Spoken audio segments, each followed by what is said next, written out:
pregnant when she was incarcerated. And the church people that comes out to the jail to have church with the inmates, they end up keeping me until I was 1. Her mom's was in the penitentiary when she was conceived, so she couldn't come home to her people. So a white person up there adopted her until her mother could come out of jail and get her. So she didn't know anything about black people when she was born, because she had only been around white people. So she had to be deprogrammed to live with black people instead of white people. So she had few adjustment problems, but she turned out pretty good. We left my aunts and we went to stay with some friends of my mom's. Remember, I was 3 and my sister was 1. He used to wake us up in the middle of the night and take us both to the bathroom. And I vaguely remember, but she took us from that house because that's when she noticed that I was getting molested, me and my baby sister. She took us from that house and we went to another house. And I just remember moving around the whole lot. All the sisters, they had a hard time because their mother was like an international lady from state to state to state. She didn't have time to spend time with them. When I got like 13, 14, I just started running away. I just was rather be away than, in the household, which was no better because I was in the streets. I had this one friend, I don't know if I should say his name, but he was the first person who was like, hey, you're going to have to do something. You can't just be in the streets. You got to learn how to feed yourself. So he took me to a spot in Tunica. It had like a one-night strip dance, and I did it. I was nervous, and I made a little money, so I was happy. I was able to give me a room and, buy me something to eat, so it was cool. And it just went from there. I started stripping when I was about 17.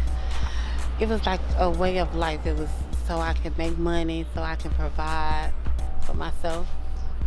And I loved it at first. It was all fun and games. Then it got like drugs, all the men. It just became a lot. One night, it was like 2 days before Christmas, and I was trying to go get some money. So I met this guy, and I called him. I was like, hey, can you give me a ride to the club?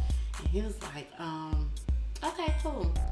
So he picked me up at my mom's house, and I went and got in the car with him. We stopped, we was drinking, and I didn't think too much of it. And so we stopped at a couple of places. He went in the house or two, and he came back. I was like, it's getting late. So I'm like, sir, you gonna take me to work or not? So the guy was like, yeah, sure. So I got on the phone calling other people. I was like, hey, I'm so-and-so, so-and-so. I wasn't paying attention. And then finally, he turned down the street. He was like, I'm gonna get you close to the interstate. Just let me out. Something just told me something wasn't right. So I was like, you could just let me out at the gas station. I'll get away. So I looked up, and I heard the gun cock. It just was. And I looked at him, and I was like, no, he didn't cock a gun. And I turned my head. When I turned my head, the gun must have went off. He tried to shoot me in my head. But when I turned back toward him, the gun dropped and it went through my jaw. And I just remember hearing like a ring in my ear, because I couldn't hear the shot. I was so close to him. We were sitting passenger driver's seat. So I just touched my face, and I just saw blood everywhere. So I just immediately just jumped out the car and started running. It was like a house on the left side of me, and it was woods on the right. The house was here. They had vase on their porch, and I hid in the shrubs because I seen the brake lights, but I didn't know if he was gonna come back and finish me off. My head was thinking, survive. And the people in the house, I didn't want to die in the back, so I just ran to the front. By then they opened the door, and she was like, I called 911. Just stay right there. And I just remember just being cold. I was cold as hell. But and I saw the ambulance come, so I was like, okay. And he was looking at me all weird, so I knew my face must have been horrible. And he was like, take your shirt off. I got in the back of the ambulance, and I just remember seeing the hospital, and I passed out months after the shooting. So he sent me a kite.